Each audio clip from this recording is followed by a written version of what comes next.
Hi, this is Monica of Knitted Wishes. Today I would like to show you the difference between the left lifted increase and the invisible left leaning increase.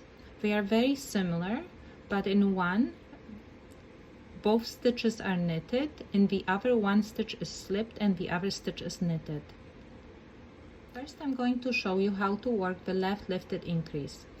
Knit the next stitch on your left hand needle.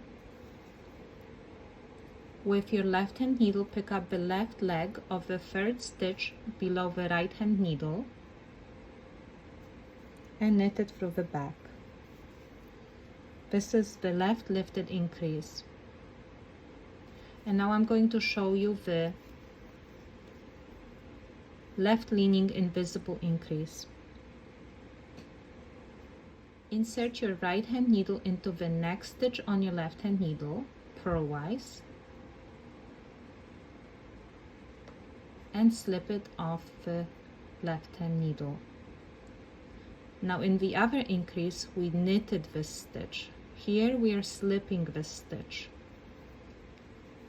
With your left hand needle, pick up the left leg of the stitch below the stitch we just slipped and knit it through the back.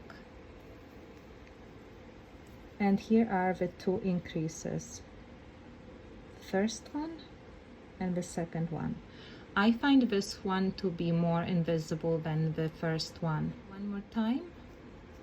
The left lifted increase, we knit the stitch,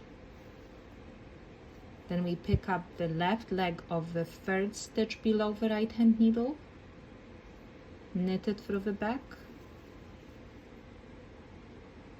and now we're going to work the invisible left leaning increase. We slip the first stitch and then we pick up the left leg of the stitch below the stitch we just slipped and we knit it through the back.